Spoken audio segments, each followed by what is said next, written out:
Bonjour à tous, nous poursuivons avec la 10e Mishnah, Mishnah Yud du 4e Perek. La Mishnah va nous expliquer ici cette mitzvah de leket, c'est-à-dire les épis qui sont tombés au moment de la moisson devront être laissés aux pauvres. Et c'est ce que la Mishnah va nous expliquer. Ezeu leket, qu'est-ce qui est appelé leket? C'est-à-dire quel est l'épi qui est tombé, à quel moment il est tombé, qu'on puisse le considérer comme leket et qui doit être laissé aux pauvres. C'est anosher besha'at haketzira, c'est-à-dire uniquement ce qui est tombé au moment de la moisson, au moment où on coupe le blé. Il y a un épi, une tige qui est tombée, cet épi devra être laissé aux pauvres. Hayakotser, la Mishnah nous dit, le propriétaire du champ était en train de moissonner son champ, il coupait katsar meloyado. Il a coupé meloyado, c'est-à-dire de quoi remplir sa main ou même son bras. C'est-à-dire qu'il peut mettre plusieurs épis ensemble pour ensuite couper avec une faucille. Ou alors talash melokunzo, il a arraché melokunzo, c'est de quoi remplir sa main, c'est-à-dire dans son comète, une pleine poignée. Parce que pour arracher, il faut avoir un peu plus de force, donc c'est uniquement lorsque c'est dans la main même. Donc c'est pour cela que le Tana utilise un autre terme, meloyado, lorsqu'on coupe, melokunzo, lorsqu'on arrache. Et à ce moment-là, ikaukotz, c'est-à-dire il y a une petite épine, quelque chose qui l'a piqué, qui l'a frappé. Fenafal miyado, donc il y a un épi, plusieurs qui sont tombés. Fenafal miyado, un épi qui est tombé la haaretz sur le sol.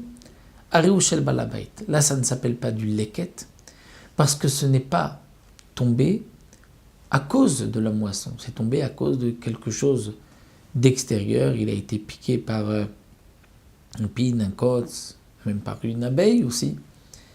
Eh bien, c'est pour le balabait, c'est pour le propriétaire. C'est vrai que le Tosfot Yom Tov nous explique pourquoi ce terme de balabait, plutôt Baal Hasadeh, le propriétaire du champ. Effectivement, c'est ce que le Tana veut nous dire, mais comme on utilise, par rapport aux pauvres, on utilise ce terme de balabait, comme on retrouve aussi dans Masechet Shabbat, où on parle du balabait qui est à l'intérieur de la maison et le pauvre à l'extérieur, comme nous verrons au début de la Masechet Shabbat. Donc c'est un terme que le Tana utilise, balabait, pour désigner en vérité juste le riche, c'est-à-dire le propriétaire du champ. Donc si l'épi n'est pas tombé à cause de la moisson, il est tombé par quelque chose d'extérieur qui a frappé le balabait, ce sera donc pour lui. Uniquement tochayad ve tochamagal anim, c'est-à-dire ce qui est tombé de sa main, de sa faux, il y a sa faucille, il y a un épi qui est tombé, là c'est les anim. Mais si c'est achar ayad vachar amagal, c'est-à-dire par un mouvement extérieur, achar ayad, c'est-à-dire par un vers le dos de la main, ou plutôt comme les Mefarshim m'expliquent, c'est-à-dire puisqu'il a bougé la main et à ce moment-là il y a un épi qui a sauté, qui est parti, là c'est les balabait, ça ne s'appelle pas du leket. Leket c'est quelque chose qui est tombé de l'intérieur au moment où il coupait.